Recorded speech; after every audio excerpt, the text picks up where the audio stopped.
Bienvenidos a Hecho en Casa, tesis de antropología de la Facultad de Filosofía y Letras de la Universidad de Buenos Aires. Un podcast del proyecto Antropoqué.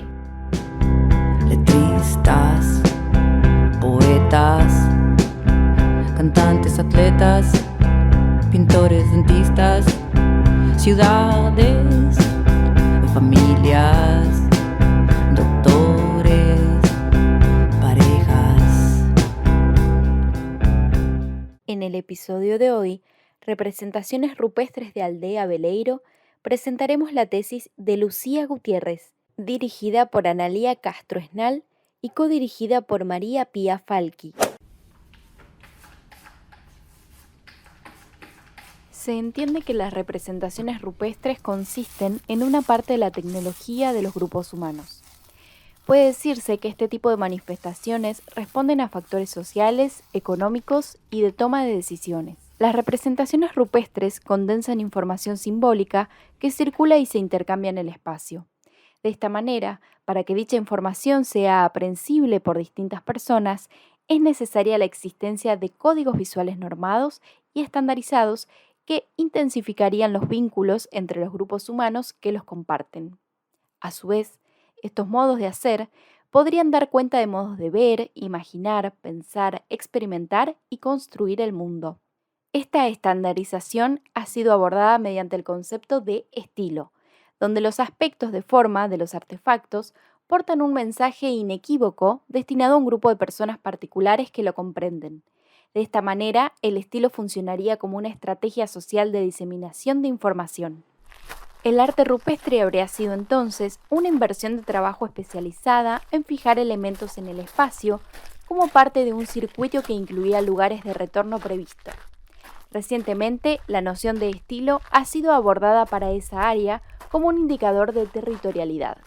También se tendrán en cuenta conceptos propios de la arqueología del paisaje, específicamente las maneras en que las personas pueden cargar distintos espacios con significados, en estos casos a partir de plasmar representaciones fijas en las rocas. Como vimos en capítulos anteriores, la arqueología estudia los restos materiales de las comunidades del pasado para comprender al ser humano en su diversidad. El arte rupestre forma parte de esas evidencias. La piedra, su soporte fundamental, es uno de los materiales más perdurables y nos permite saber cómo vivían esas poblaciones hace miles de años. Pero, ¿qué es el arte rupestre? Lo que comúnmente conocemos como arte rupestre incluye imágenes pintadas o grabadas representadas sobre superficies rocosas y los geoglifos, que son representaciones de gran tamaño sobre laderas o planicies. Las pinturas rupestres, también llamadas pictografías, se realizan aplicando pintura sobre la roca con los dedos, pinceles o hisopos, o incluso desde la boca, algo parecido a lo que hoy llamamos aerógrafo. Generalmente, las pinturas se preparaban con pigmentos minerales, por ejemplo óxidos de hierro, o vegetales o carbón, a los cuales se le agregaba agua, grasa o algún otro elemento aglutinante, es decir, que permiten adherir esos materiales a la roca. El arte rupestre es un fenómeno mundial. Todos los países del mundo conservan alguna expresión del mismo. Es una práctica muy antigua y la arqueología ha dado cuenta de esto a partir del registro de pinturas de alrededor de 40.000 años de antigüedad en cuevas europeas y en Australia. En Argentina se conocen al día de hoy casi 3.000 sitios de este estilo. A través del arte en las rocas es posible conocer aspectos de un pasado donde todavía no se utilizaba la escritura de puño y letra. Las comunidades representaron en las pinturas y grabados su manera de ver el mundo, sus creencias y ceremonias, además de sus prácticas de subsistencia e identidades grupales. Existen actualmente debates en torno a la utilización del concepto arte para referirse a este tipo de producciones. Algunos autores sostienen que es un término occidental, que no siempre es aplicable a todas las sociedades, mientras que otros autores lo usan en su trabajo porque sostienen que permite la comparación de elementos como son las imágenes de sujetos y la habilidad en su ejecución. En el capítulo de hoy nos centraremos en el arte rupestre del área patagónica, más específicamente en Aldea Veleiro, en la provincia de Chubut. Mi nombre es Lucía Gutiérrez y soy autora de la tesis Caracterización y análisis de las representaciones rupestres de Aldea Veleiro, sudoeste de Chubut, Patagonia, Argentina. Bueno, Lucía, antes que nada te agradecemos por participar de este episodio y para empezar queríamos preguntarte cuál es el tema de tu tesis ¿Por qué te interesaste en este tema y cómo te acercaste al mismo? Mi tesis trató en términos muy generales y muy abarcativos sobre las personas que ocuparon la Patagonia meridional hace miles de años, y más particularmente fue sobre las pinturas rupestres, o sea, las representaciones que se plasmaron en las rocas hace miles de años en el sudoeste de Chubut, en una localidad que se llama Aldea Veleiro. Y con respecto a mi acercamiento al tema y mi interés por el tema, fueron un poco de la mano.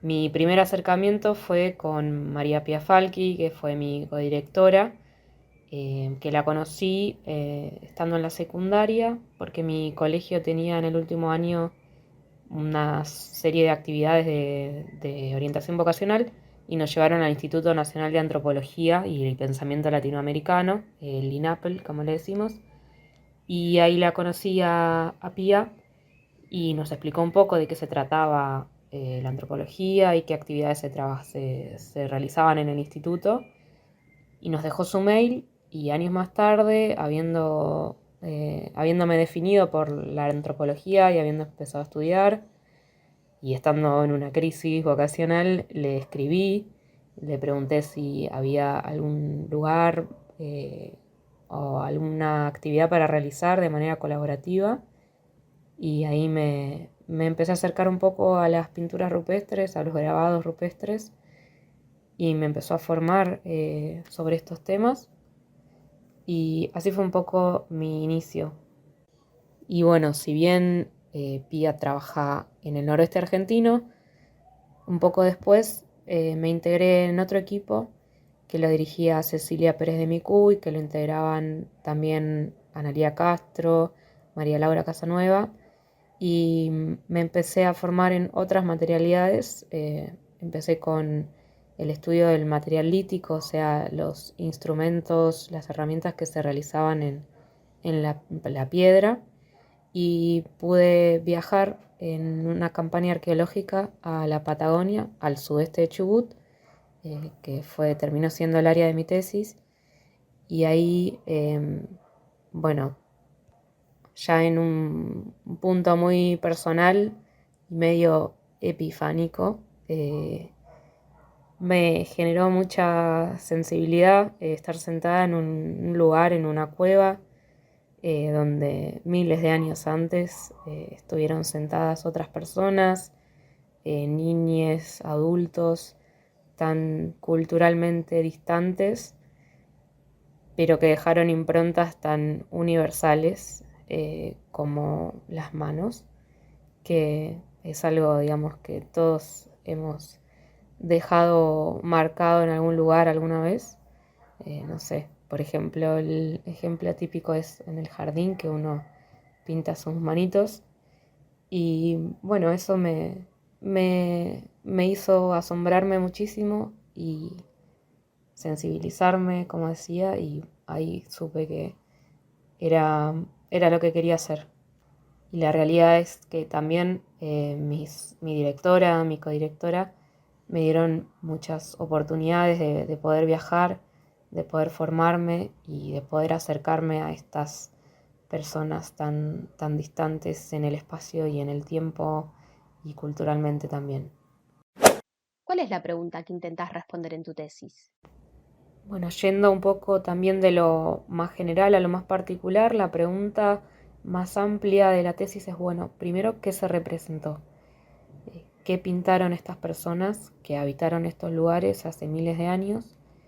Y después se fueron derivando otras preguntas, como por ejemplo, ¿cómo se relacionaron estas pinturas con otras actividades cotidianas que sabíamos que se habían dado en estos espacios, particularmente en el sitio Casa de Piedra de Rosselló, que es un sitio que sabemos que se ocupó hace 9.000 años y de manera relativamente continua? También queríamos saber en qué contextos de la vida social se habían representado estos motivos. Tratamos de acercarnos un poco a quiénes los habían hecho, si habían sido adultos, si habían sido niños, cómo se hicieron, si se había puesto mucha energía en hacerlas, y también un poco en términos de escalas más amplias, porque sabemos que estas personas eran lo que se llaman cazadores-recolectores, que son grupos nómades que se mueven en grandes distancias y que sabemos que no es que la frontera de Chubut con Santa Cruz implicaba algún tipo de limitación, de barrera. Entonces también una de las preguntas es cómo se relacionaban estas pinturas que estábamos viendo y de las cuales no sabíamos nada con otros motivos, otras pinturas que se representaron en otras áreas de la Patagonia, y si esta zona que estábamos estudiando podíamos vincularla con otras áreas donde hay muchos estudios de arte rupestre, como por ejemplo Santa Cruz, y donde a partir de otras líneas de evidencia, por ejemplo la tecnología sobre rocas, sí sabíamos que había relaciones con esta zona de la Patagonia. Y un poco lo que hay que mencionar es que estas representaciones condensan ciertos significados que no conocemos, pero que evidentemente están cargados de información. Entonces es un poco pensarlas como por ejemplo las señales de tránsito, donde todos podemos interpretar lo que significa un cordón amarillo, por ejemplo, o un cartel que dice alto o stop, pero por ejemplo si nos vamos a otra región del mundo donde las señales de tránsito tienen otra simbología, seguramente no las vamos a poder entender. Entonces, lo que sabemos sobre las representaciones rupestres es que condensan en esta simbología significados que las personas que se encuentran en el mismo grupo en donde se comparten los mismos conocimientos y los mismos saberes pueden entender la información que está condensando eso que están viendo. Entonces, básicamente, en términos así, para explicarlo medio expeditivamente, si vemos morfologías, formas similares en espacios distintos, eso nos puede estar indicando que ciertas ideas y ciertas personas que están llevando esas ideas están circulando por un área del espacio con esas ideas justamente. Entonces, un poco para cerrar la idea, porque creo que me compliqué un poco, las representaciones rupestres son indicadoras de circulación humana en el espacio y de circulación de ideas con estas personas en el espacio. Y una de las cosas que, para tirar un spoiler, de lo que concluimos fue que evidentemente las personas de esta área del sudeste de Chubut estaban vinculadas con las personas, o eran las mismas personas, no lo sabemos, que estaban en Santa Cruz en momentos similares, como por ejemplo lo que conocemos como el Holoceno Medio, que son hace aproximadamente, para poner un promedio, 7.000 años, 5.000 años. Y para nosotras esto fue una manera de hacer, digamos, un llamado de atención, porque está el caudal de información que se tiene para la provincia de Santa Cruz y tampoco lo que se tiene del sudoeste de Chubut, que pareciera como si la frontera de la provincia hubiese existido en esos momentos tan lejanos. Entonces lo que nosotras intentamos es que un poco se integre esta zona que trabajamos a las discusiones que tienen lugar para regiones tan estudiadas como la provincia de Santa Cruz. ¿Cuánto tiempo llevó el proceso de trabajo de campo y escritura de la tesis? El proceso de trabajo de campo fueron 2 campañas, más o menos de 3 semanas cada una. Y la escritura de la tesis para mí fue relativamente corta, porque me llevó 6 meses de escritura propiamente dicha, pero el proceso es mucho más largo. Yo porque tuve el gran privilegio de la cuarentena dedicarla exclusivamente a la tesis, y pude, digamos, realizarla en ese tiempo, pero es un proceso mucho más largo y de hecho había muchas cosas que ya las tenía procesadas y que ya habían sido publicadas y presentadas en congresos, entonces gran parte de los datos también ya estaban hechos previamente. Parte de las hipótesis y resultados que presentás en tu tesis están en diálogo con trabajos que otras personas hicieron en mismos sitios que vos analizás, especialmente sobre materiales líticos. ¿Esos trabajos fueron realizados en simultáneo con tu investigación? ¿Las personas citadas formaban parte del mismo equipo de investigación? Sí, hay que tal vez tener en cuenta que si bien en general en la arqueología una se especializa en una materialidad, en una línea de evidencia, la realidad es que las personas no es que por un lado cazaban, por otro lado pintaban, por otro lado comían, digamos, es todo parte de la vida social de estos grupos. Entonces, si bien en el equipo hay gente que se especializa, por ejemplo, en material lítico o en fauna, todas trabajamos en conjunto y en particular en mi tesis sí había gran cantidad de estudios que ya se habían hecho. Por ejemplo, menciono a Cecilia Pérez, a Analía Castro, a María Laura Casanueva, que ya habían trabajado sobre otras materialidades, pero quedaba un poco vacante el área de las pinturas rupestres. Entonces ahí, digamos, entró un poco este trabajo. En la lectura de tu tesis se puede observar que parte del trabajo de campo arqueológico pasa en el sitio, pero otra gran parte sucede en el laboratorio y con el apoyo de herramientas de procesamiento digital. ¿Querés contarnos un poco más sobre estas etapas o momentos de tu trabajo? Bueno, otra cosa que hay que mencionar es que los restos arqueológicos que vemos hoy día, como ya se explicó en otros capítulos, también han pasado por toda una serie de procesos que hace que no es que hoy día los vemos como realmente fueron en el pasado. Estas cosas, estos materiales, estuvieron en interacción con el ambiente y con distintos procesos que los fueron modificando. Entonces, no siempre esas cosas que vemos, y en particular en mi caso las pinturas, están en muy buen estado de conservación. De hecho, en mi caso están en muy mal estado de conservación. Entonces, esto requiere una serie de medidas, de metodologías específicas para paliar ese estado de poca conservación y tratar de abordarlos lo más prístinamente posible, lo más enteramente posible. Entonces, un poco lo que se hace es dividir el trabajo de campo con el trabajo de laboratorio. Lo que nosotras hacemos en el trabajo de campo es tomar fotografías, dividir las paredes que vemos en paneles, digamos, delimitar zonas en las que hay cierta concentración de pinturas, siempre poniéndole una escala a los motivos para saber cuál es el tamaño real que tienen.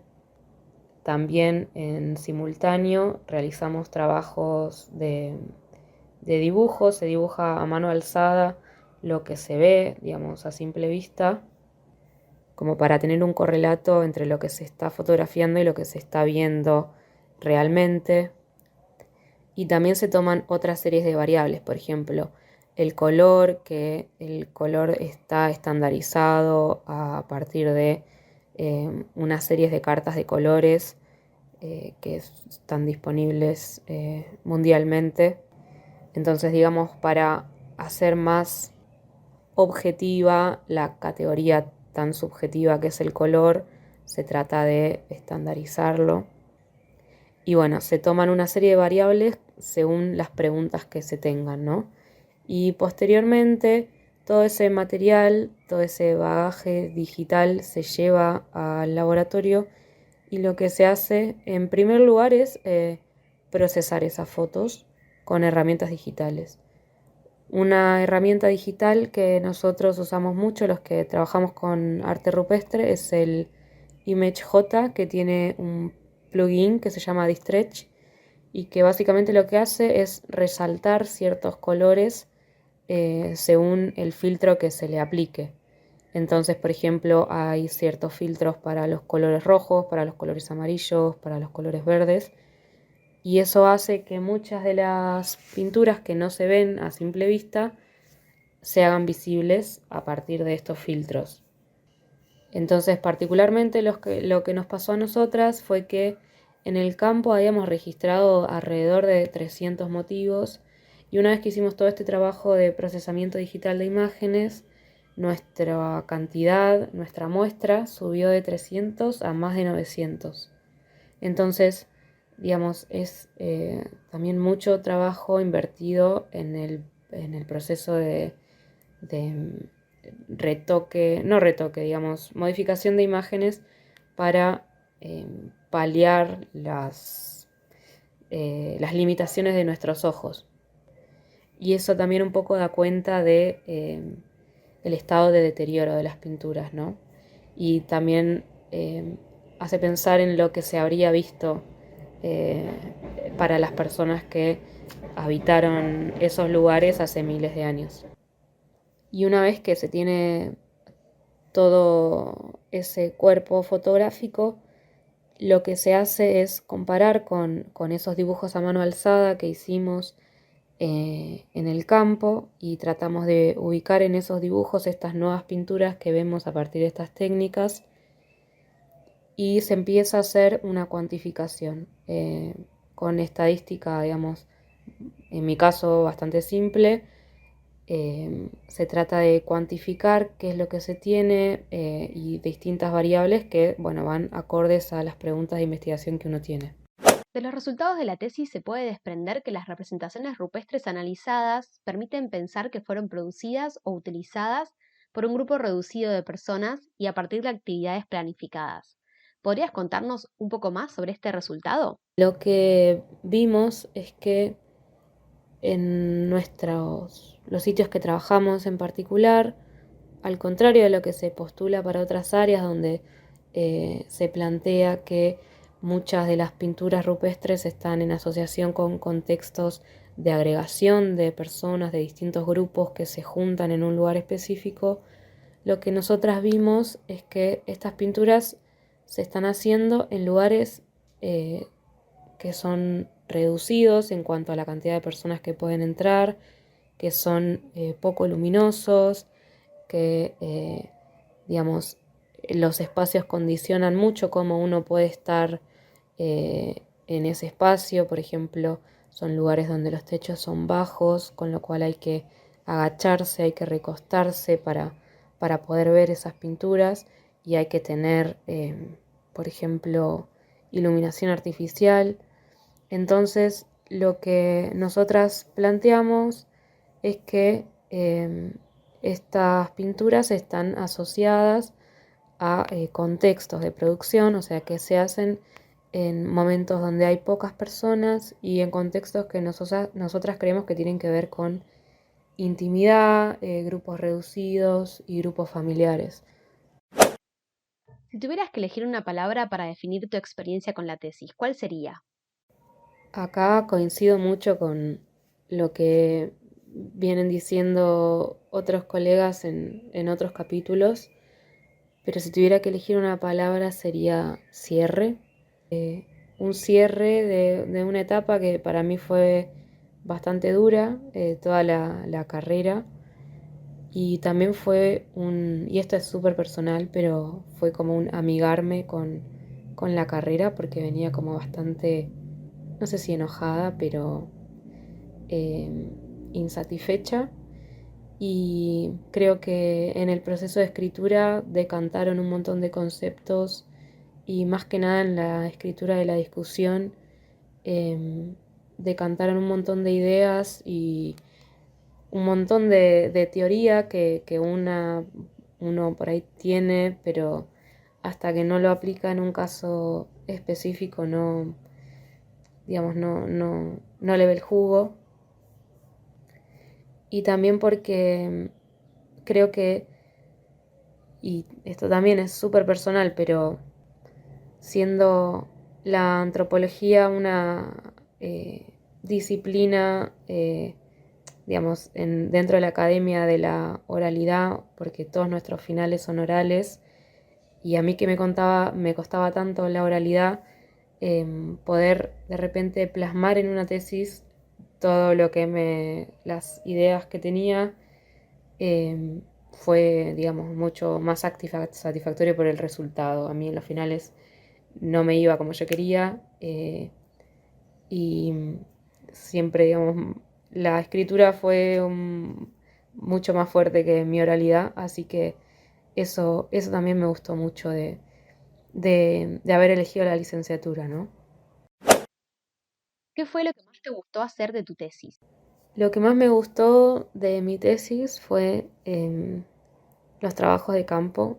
Creo que eso es una de las cosas más hermosas que tiene la arqueología, la oportunidad de conocer lugares que están realmente alejados de las grandes ciudades, y que no son siempre lugares a los que uno podría acceder si no fuese por la profesión. Así que creo que eso fue lo que más me gustó. ¿Qué película, canción o libro le recomendarías a alguien que esté interesada en tu tesis? Un par de recomendaciones para quienes estén interesados en estas temáticas. En primer lugar, el libro de Analía Castro Esnal, que se llama Camino y Piedra, Rutas Indígenas y Arqueología en la provincia de Chubut. Es muy lindo porque, no solo porque lo escribió mi directora y quedó como una lamebotas, pero realmente condensa en un libro bastante grande, pero muchísima información sobre viajeros, sobre estos naturalistas que viajaron con grupos indígenas de la Patagonia. Y la pregunta, digamos, es sobre factores que están condicionando que las personas se muevan en el espacio, que no responden necesariamente a cuestiones económicas, y le da muchísimo lugar a cuestiones simbólicas que afectan los modos de moverse a través del espacio de esta gente.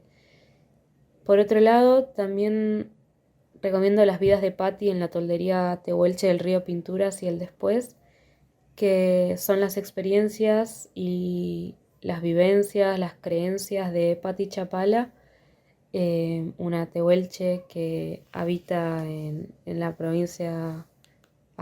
digamos, en la provincia de Santa Cruz, y que es entrevistada por Aneta Guerre, y que bueno, que es muchísima información de primera mano sobre estas vidas en estas regiones. Y por último, y la más pochoclera, es La cueva de los sueños olvidados, la peli de Herzog, que también creo que representa muy bien esto del asombro en que tanto insisten los antropólogos, ¿no? Esta capacidad de quedarse boquiabierto ante estas otras personas tan distantes en el tiempo y en el espacio. Y aparte tiene imágenes hermosas de arte rupestre paleolítico. Que bueno, no será la Patagonia, pero no deja de ser precioso. Hecho en Casa es un podcast realizado por el proyecto Antropoqué con el apoyo del Departamento de Ciencias Antropológicas de la Facultad de Filosofía y Letras de la Universidad de Buenos Aires. Antropoqué está formado por docentes, graduados y estudiantes de la carrera, quienes llevamos adelante un curso de antropología para jóvenes y diferentes propuestas que buscan dar a conocer las ciencias antropológicas a diversos públicos.